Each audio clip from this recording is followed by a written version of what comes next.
back. It's time for our pet spotlights. Yes, Terri Fields with Hospice Hearts is joining us over video chat with Cookie and Savannah. Two cats you got for us, Terri. I do. Two this morning. They're both being pretty cooperative. This is Savannah. She was supposed to be with us a couple of weeks ago, but was a little bit evasive. So we took some measures to make sure we had her today.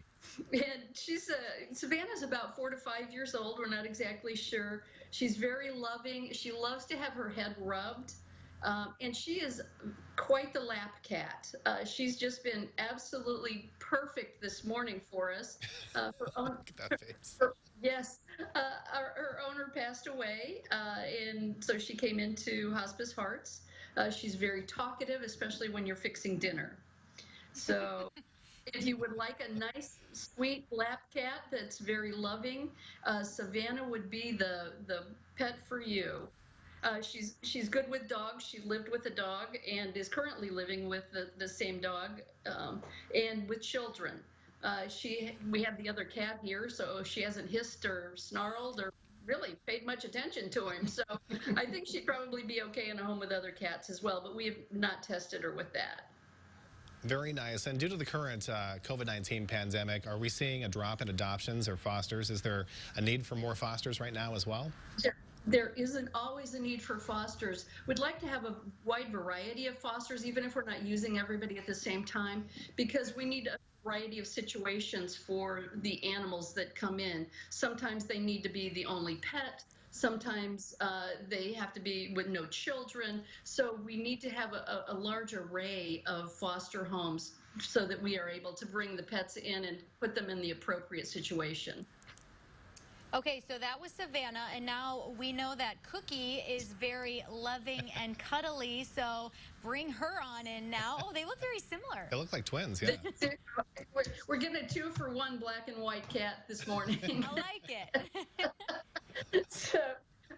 So this is Cookie, and he seems to be a little calmer now than he was about an hour ago. And Cookie is a he. He's also very affectionate, but he is not so much a lap cat. He likes to come and sit next to you. But he's about 2 to 3 years old. He's sweet, intelligent. He's very playful and curious. His fosters say that he just gets along great with the kids. And in fact, if you see him on the Pet Finder page, you'll see him pictured with children. He loves that. And he seems to love other cats. They don't have any other pets, but there we go. Trying to get him to pay attention and look into the camera here. You've heard about herding cats. Well, yeah, it's a challenge. But he would just be a great companion especially if you have kids, because he really does seem quite loving and playful, and he is also quite talkative. We were having a conversation about an hour ago when I put him back in his carrier, and he was not real happy with me, but he wasn't being too nasty about it. So both of them are vaccinated, up to date on all their veterinary care. They're healthy. There's no other issues with them. They're microchipped. If anybody is interested in applying for adoption for any of our pets, please just go to hospiceheartsanimalrescue.org, fill out the adoption application, and we will be in touch. And Terri, you also had, last time we talked to you, you had a plant sale going on. How'd you do with that? We did. We did about $1,800 worth, so we were pretty happy with that because there was almost no cash outlay for us. It was all going and digging up and people donating plants. Several of the businesses around town or in the local community all the way to Danville actually donated some beautiful plants to us and vegetables. And so we were able to do quite well with it. We were very pleased given the fact that we can't do our usual catnip dispensary and adoption events. So for people right now, if they're not sure about having a pet in their home, can you tell us what some of the benefits are to fostering a pet versus owning a pet right now?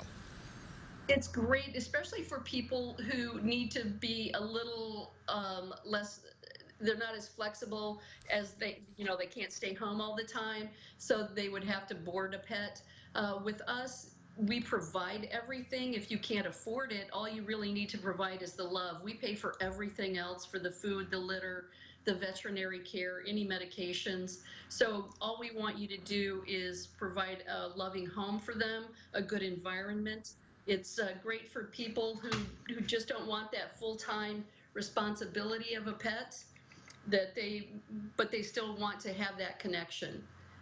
It also helps the pet make that transition from their original, wherever they came from, into a forever home. We get to know the animal a little bit better. It gives them a chance to relax some, decompress a little bit before they move on into their forever home.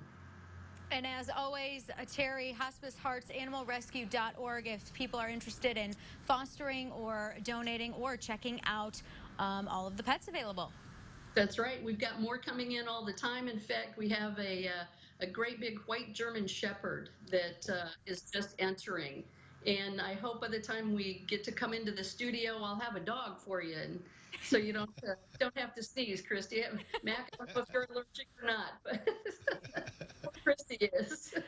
Hopefully, Terri, we'll see. Hopefully it'll be soon. I hope so. Good to see you, Terri. Thanks so much for joining us this morning. Thank you. I appreciate it. Mac, nice to meet you. Welcome. You as well. Adam's got your forecast right after this.